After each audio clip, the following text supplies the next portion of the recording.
Ping Lacson, nalilito sa biglang paglamig ng palasyo sa ICI. At Bongbong Marcos, bukas raw sa dialogo kay VP Sara para sa Unity. Totoo ba to? Pero syempre, bago tayo sumabak sa mga pasabog ngayong araw, palike muna mga lods. At kung bago ka pa lang dito, huwag ka nang mahiyang pindutin ang subscribe button at pati na rin yung notification bell para lagi kang updated sa mga bago nating uploads. Let's go! Trending ngayon ang tanong ni Senate President Pro Tempore Ping Lacson. Bakit parang nanlamig bigla ang Malacanang sa ICI?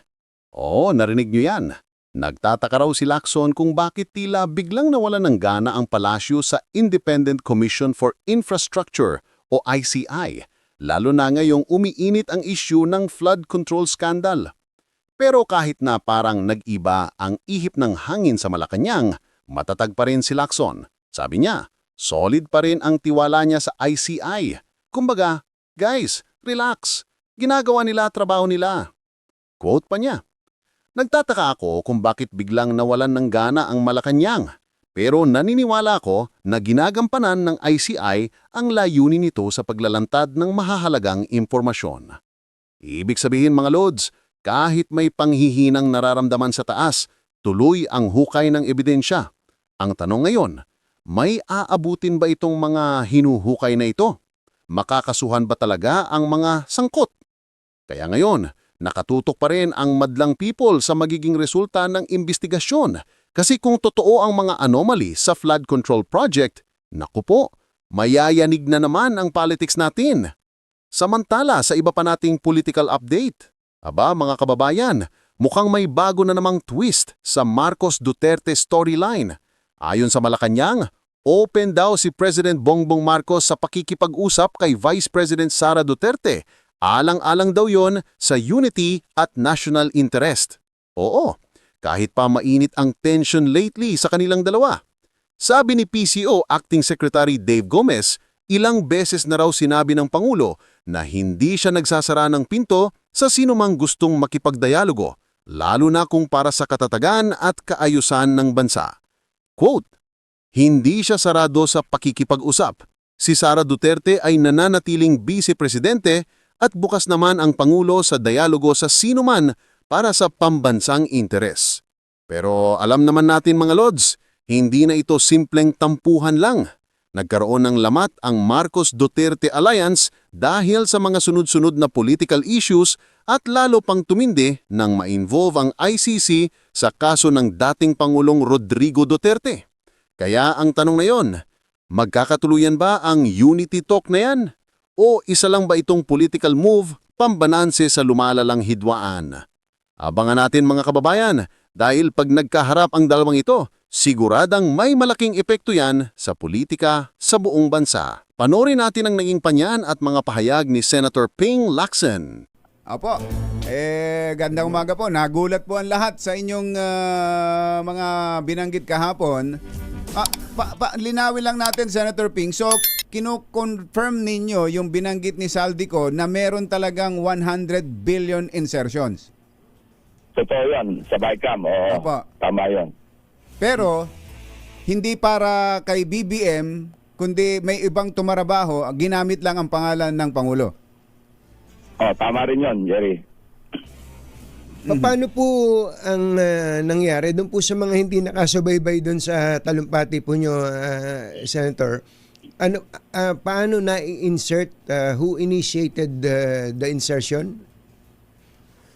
Yung statement ni Saldico, di ba sinasabi niya na kinausap siya ni Secretary Mina Opo. na may utos ang Pangulo na mag-insert ng 100 billion sa BICAM.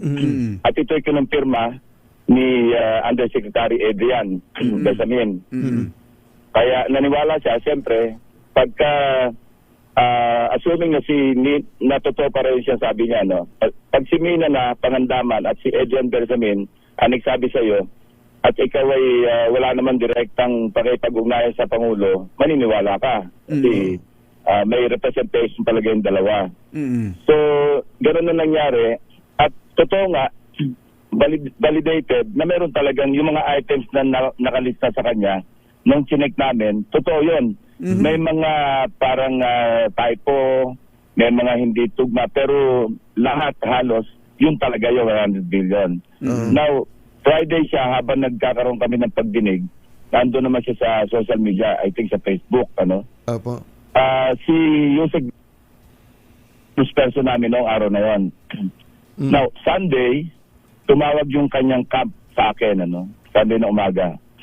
Yung pala, pag uwi ni Bernardo at napanood niya yung video yung video niya, no, ni Saldico, chinik niya, naalala niya, meron siyang files, naalala niya, tapos isa-isa niya rin ka-check. So tatlo kami nag-check eh.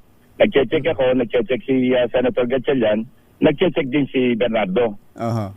So, naalala niya, yung 100 billion, kaya sinabi niya, hindi totoo, sabi niya, hindi totoo na nag-deliver ng 25 billion si Saldico kasi nungalingan yan. Sabi ko, bakit? Kasi ako yung nag-deliver niyan, ako nangasiwa niyan. Uy. Yung 52 billion. Kasi yung 100 billion, ang latag noon, 52 billion, siya mismo personal na nag-handle.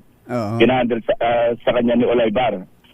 Yung 29 billion, nag-uusap naman diretso si Olaybar, si Bonoan, saka yung mga ibang Yusek. I think nabanggit niya si Canlas, Pipo, yan ang mga binanggit niya.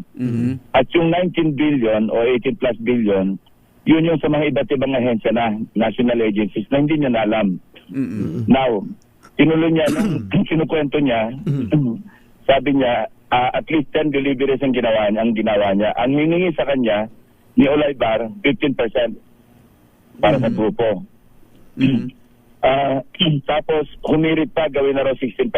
Yun daw ang hiling ng grupo. Pero ang suspect na, humihirit pa ng 1% para sa kanyang sarili. Tapos pinagbilin sa kanya ni Olaybar ngayon na huwag sasabihin kay Bonoan. Yung tungkol sa 52 billion. So, parang compartmentalization kasi meron pa siyang 29 billion eh. So, mabubuko siya. Pagka meron pa siyang 29, meron pa siyang 52. Kasi 52, yung 20, natigisa silang armored van eh. Yung armored van niya, ni Bernardo, nakapark yun sa Diamond Hotel, sa basement parking. Lalagyan niya ng pera yon, mga nakakahon. Ano? Sabi pa niya, hindi po pwede yung mga maleta, hindi kakasya. Pinatantya niya, mga 500 million lang kakasya sa mga maleta na pinakita ng Saldico. Kahon ang pinaglalagyan namin para kumasa yung ganyang kalaking halaga, yung mga deliveries. Anyway, nung sabi niya, minsan lang talaga napalaki kasi 800 million hanggang 1.2, ganyan ang range eh. Napalaki na 2 billion kasi March 11 daw, natatandaan niya, ayaw kunin ni Olaybar. Sabi niya, medyo magulo ngayon, hayaan mo muna dyan. Eh sabi niya, ang tagal na nakapark dito, naiipon tayong pera. Kasi galing sa contractor yung pera eh. Kasi magtataka tayo, bakit March pa lang, 2025, gaan ng 2025 yun. Bakit may delivery na? Kaumpisa pa lang. Oo. Kasi, advance na ng mga contractor yan eh. Oo. Kasi, di ba, Jerry, Anthony, ang mga testimonya sa Blue Ribbon, net pa lang may 10% na. Tapos pag naging GAA, may 15% pa. Ganon. So, ganyan na yung kalakaran ngayon. Hindi na yung naghihintay ng implementasyon, naghihintay ng notice of award. Parang simula pa lang sa net, alam na ng mga contractor na sila makakakuha ng mga proyekto. So, nag-advance na. Opo. Yun. Okay, so dito po, Senator Ping, sa 100 billion na binabanggit na ito, itong particular na 100 billion insertions, ilan po yung, magkano po yung napunta sa bulsa lang ng kung sino-sino? 8 billion yung kanyang binigay kay Olaybar. 8 billion. Ang sabi niya, although hindi niya nakita, alam niya na kasama ni Olaybar si Adrian Bersamin Okay. na kumukuha ng pera. 1 billion naman, binigay niya kay Bonoan. So 9 billion bali yung lahat-lahat na naipamigay niya out of the 52 billion. Kung merong kinita doon sa 29 billion, ang nakakalam na lang doon, siyempre, grupo ni Olaybar, saka si Bonoan. Saka ang nabanggit siya, pati si Yusef at si Cabral. Kasi ang nagpiprepara ng listahan, kasi magtataka ka, saan kukuha ng mga proyekto na isisingit si Olaybar at saka si Adrian. Ang sagot doon, kasi di ba may tinatawag na allocable at saka yung mga leadership fund at saka siyempre ang nangangasiwa sa mga proyekto, DPWH. Ang gumagawa ng listahan lagi niyan, si Undersecretary Cabral. So siya yung utusan ni Bonoan, mag-prepare ka ng listahan. So ganun kadali na nakapagsingit ng mga items. Ganun. Kaya napaka... Oo. Kaya, sa- alam mo, noong nag-uusap na kami, sabi ko, okay, ganito ang gawin mo. Igawan mo yan in your own handwriting, pirmahan mo. At gagawa ko ng paraan, maiparating yan kay President Marcos in fairness to him. Kasi, alam mo, walang kamalay-malay yung Pangulo. Tapos nagagamit ang pangalan niya. Tapos parang maraming naniwala kay Saldico na nag-deliver sa 25 billion. Sabi ko, to set things right, at alam mo naman na hindi, sabi niya, imposible magdala si Saldico ng 25 billion. Saan siya kukuha? Dito sa 100 billion. Ako nga nangasiwa. Hindi ko kaya iba naman yon? Iba naman ang source? Iba pa yun? Hindi, kasi yun ang listahan ni Saldico Tugma sa listahan niya, tugma sa listahan ni Sergeant ni Senator Gatchalian. So, iisa talaga yun talaga yung siningi sa BICAM. Ano ho kaya yung ipinapakita niyang mga pictures pa ng male-maletang pera? Yun nga, sinasabi nga ni Bernardo, hindi ka kasi dyan, sabi niya, Ulang yun. Dyan sa mga maletang yan, nasa mga 500. Oo. Hindi, saka may mga marke, may markings 2024 yata, Senator Ping, no? Yung maleta ni Saldi. Hindi. Yun yung mga cash out niya, doon sa kanyang, siguro nakaligtaan niya, hindi niya na napag-aralan mabuti. Alam mo, pag nagsisinungaling ka, sigurado may mga butas-butas Pag hindi totoo, lalabas at lalabas, mayroong pagkakamali. So, sinasabi niya, cash out 2024, hindi ba? Tapos, ang isa pang kamalian niya, baka nakalimutan niya, January 2025, tinanggal na siya appropriations Yes. So, paano pa siya makakapag-deliver? Tama po yan. Yung pong, bago ko na malimutan, yung tungkol dun sa 100 billion insertion, di ba may vinito? Lahat po ba na yun ay yung 100 billion na implement? May ano? Yung po bang 100 billion na insertion, na-implement po ba yan? O hindi ba may vinito si Presidente? Ganito, yung pa isa, yung sa 100 billion na yun, nung chinek namin doon sa listahan, sa GAA mismo, meron kasing malaki na dito kasi ni Presidente doon sa GAA Kasi nga sabi niya, mangled Hindi niya na makilala. Nagdito siya ng 194 billion. Chinek namin yung mga vetoed items. Meron tatlo doon na nakalista kasama doon sa 100 billion na sinasabi ni Saldico. Tatlong items yun. Ang total nun, 1.150 billion. So, yun, mali na naman yun. Kasi kung ikaw ang nagsingit, ba't mo ibibito? Pangalawa, lahat yun sa simula, naka-FLR, naka-4 letter release. Oo. So kung ikaw ang Pangulo na nagsingit, ba't mo ipo-4 letter release para makadeliver ka agad sa'yo ng sinasabing 25 billion? Ipaparelease mo yun, hindi mo papahold. So, kaya... Pero eventually po, yung na-FLR na yun, yung na-FLR ay na-release din? Pinapatsip pa namin kung ilan yung naka-hold pa at ilan yung naka-release. Wala may mga kontraktor nakapag-advance na. Oo. Ito pa, ang sabi ni Bernardo, kasi nga, parang kinapos yata yung nakapag-abono pa siya. Sabi niya, may utang pa nga sa akin yung sina-Oliver Kasi nag-advance siya Sa sarili niyang pera ni Bernardo. Alam naman natin na hindi yung sarili pera. Hindi. Just for identification. For identification. Magkano daw po yung inabono niya? Kinuha niya lang ng konti. Magkano daw po binanggit niya? Kaya nga sabi sa kanya raw ni Oliver, very good. Sabi mo, naka-deliver ka. Parang halos isang buwan lang yun na-deliver niya Senator Ping, magkano daw po yung inabono niya? Hindi ko na natanong. Bahala na siya sa buhay niya. Ano susunod dito, Senator Ping? Kayo sa Blue Ribbon Committee, kaugnay nitong bagong mga discoveries na ito? Hindi, ganito. Nung gumasa ng sulat, kasi nag-a-apply siya sa WPP.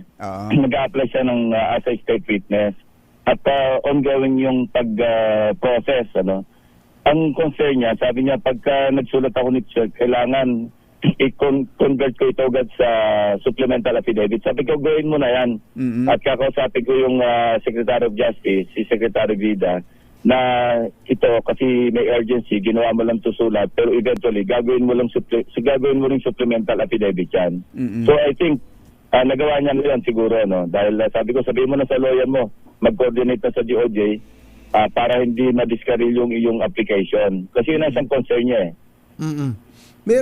Hindi po ba ninyo tinitingnan naman yung possibility na meron din talagang instruction kay Yusek Adrian Bersamin o kaya ay kay Yusek Try Olaybar para gawin nila ito, Senator Ping? Yun, ano yan, by deduction. Kasi mga Yusek ito eh. Opo.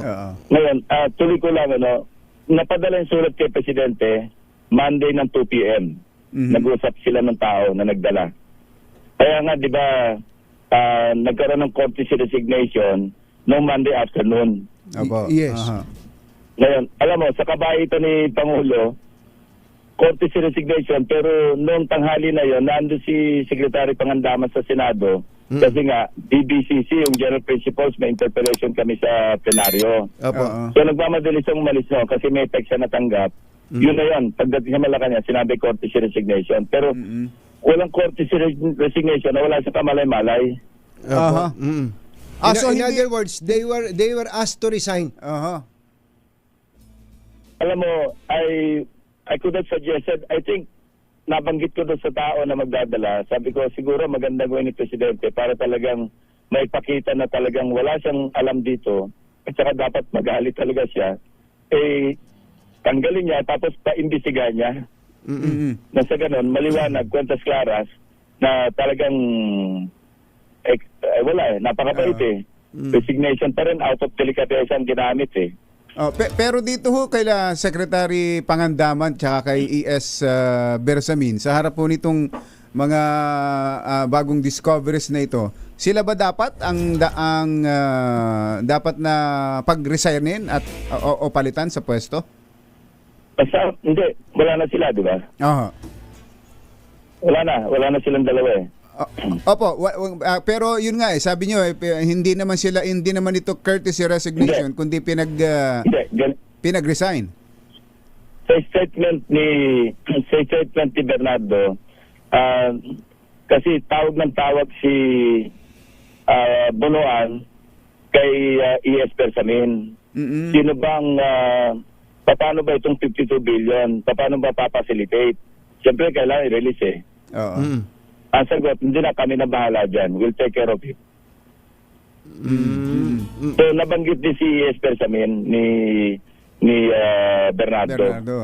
Sa usapan nila ni Olaybar. So, lahat po ng items na ito ay nag-originate sa DPWH. Well, at least yung 81 billion, ano? Hindi, lahat ng 100. Kaya lang, nai-assign sa ibang ahensya ng national agencies yung 19. 18 to 19 billion. Yung 81 billion sa DPWH. Okay. Tapos out of the 81, 52 hinandle ni Bernardo. Pati yung 29, nirekta ni na Olaybar. Rumekta sila man sa mga contractor, sa mga district engineers, sa mga RD. Sariling diskarte ni na punuan yon sa kanila Olaybar. Kaya nga ayaw pa sabi ni Olaybar kay Bernardo, huwag mo sabihin kay Sec Bonoan. Kasi malalaman na meron ka pa palang 29 billion kasama ka pa sa meron po bang pagkakataon na pinicturean ni Nag-fade na yung signal. Sir, dami ng niya, nang naitago niya. Siyempre hindi niya pag may lumalabas sa ganyan mga intervening events, so niya naalala tapos at yan nakita niyo yung listahan na yan. Saka lang niya naaalala. Sa dami. Yun. Kinumpare niya ngayon Sayang, napuputol, no? Napuputol tayo. Pero sana makabalik kay Senator Tsaka, Ping. tsaka doon sana sa paano tayo makakatiyak na sasabihin talaga lahat ngayon ni Bernardo. Oo, Kung, na tama na hindi Baka- self-serving o at kaya hindi, nandadamay. hindi siya selective lang sa kanyang mga sasabihin. Actually, meron pa akong isang tatanong kay Senator Ping sana. Sana Naputol na, Joel. Makuha natin Sige, ulit, ano? Try natin maibalik. Ayan. Aha. Oo. Okay, andito Ayan. ulit. Senator Ping, naalala ko po, nung lumabas na yung BICAM, sabi ng Pangulo, di na niya nakilala yung budget niya. So, mga bandang December last year, binuo pa yung grupo na yan eh. Andiyan si E.S. Bersamin, andiyan si yung mga Secretary Recto, sila Secretary Masukat, at kung ano pa. Pinag-aralan nila, Secretary Pangandaman, kung alin yung mga i-veto, alin yung i-FLR, andun din sila, if I remember right, may isang picture pa nga, nandun pa si Undersecretary Adrian Bersamin.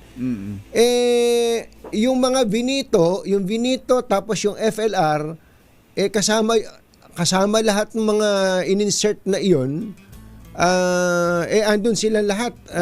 Ano kaya naging na-factor in nyo po ba yun sa kung accurate o hindi yung mga sinasabi naman nitong si Bernardo? Yeah, kasi kung isang team yon, hindi naman yung mga involved lang na nandun. Siyempre, mahiya naman silang napaka-obvious naman na pagpipilitin lang bawat items. And also, sa dami ng items na yon, pwede makakaligtaan na rin nila na na may masamang mabito eh. Saka yung kompo, no, kung nabito tapos tinira pa rin nung March 11 na during that time wala pa namang nare-release eh. Naalala ko yung kinukwento ni Congressman Toby Chanco, yung FLR na more than 200 ba yun, Senator Ping? More than Malaki rin yun eh. Malaki yung FLR na yan. Kung kasama itong 100 billion na ito, isip-isip yun na i-deliver yung para sa For the Boys ng March, wala pa namang nare-release dun sa mga projects na nabanggit. Well, sino bang nagpaparelease din ng FLR? Kasi sa 2024, national budget naman ito, no? Opo. Na kapag merong mga nasaan program appropriations, nanggagaling din ang recommendation sa DBM at saka sa DPWH eh. So kahit So, na FLR, confident sila na mapaparelease marirelease din. Oo. Oh, nako. Mahaba-haba pala talaga pa ito, Senator Ping. Pero ang tanong na lang para hindi maulit ito dito sa 2026 budget, meron na ba kayong naikamadang Mga policy reforms diyan sa Senado? Oo, marami. Yung transparency, naka-live stream yung hanggang BICAM. Tapos hindi namin papayagan, pinag-usapan na namin ito ni na SP Soto sa Senator Sherwin, na hindi na po pwede yung singit sa BICAM. Kung ano yung nasa House version at saka nasa Senate version, yun lang ang pag-uusapan. I-matrix yan. At mga disagreeing provisions lang ang i-reconcile. Nagkakaloko-loko yung BICAM kasi kaya sinasabing third and most powerful chamber. Kasi parang ina-amendahan ng BICAM yung version ng House at saka ng Senate. Yes. Yun na nga eh. So, Kaya yun parang ang bago reform. na yan. Bagong budget eh. Oo. Meron pa ho bang At ito may usapan na si APRO Chair Swansing Oo. at saka si Senator Gatchalian na hindi talaga walang papasok na alien. Ayan, oo. Meron pa ho bang allocable dyan na iaalok-alok ng kung sino-sino? Siyempre 2026 alam mo sa NEP wala pa naman to, hindi pa pumuputok. Oo. Senator? Hindi pa pumupot. Na yung tinatawag na President's Budget Oo. after ng Na-submit na nung no? Oo. Chinecheck namin isa-isa, maraming ang tinanggal eh. Yung mga nilipat sa program, binalik namin, inalis namin eh. Opo. Tapos diba yung flood control na 255.5, tinanggal ng Pangulo na. yun eh. Oo. Sabi niya, wala naman ng flood control. So may mga reforma na nangyari noong nasa House Gov na at saka sa Senate. Mm-mm. Opo. May nagrereklamo po si Congresswoman Gloria Macapagal Arroyo. Nagrereklamo nagrereklamo si Congresswoman Gloria Arroyo. Meron daw nilagay sa distrito niya daan-daang milyon project. Hindi ko pa alam yon. Hindi naman daw niya ni-request, Hindi niya alam.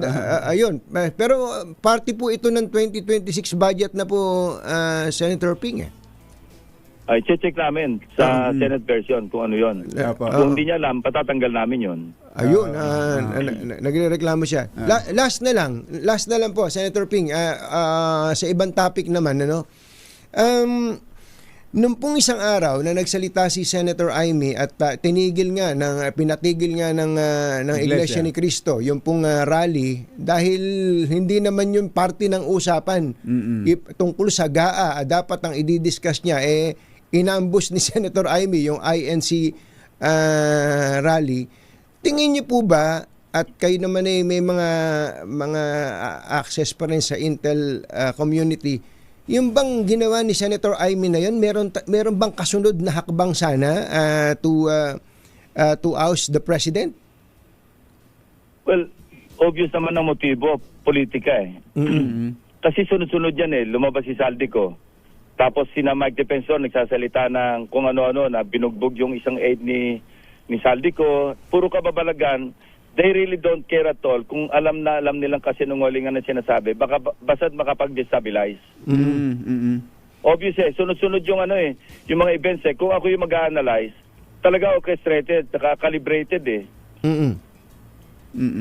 So in other words, nung oras na yon, when she was speaking before a mammoth crowd, meron po ba talagang at that moment meron bang plano talagang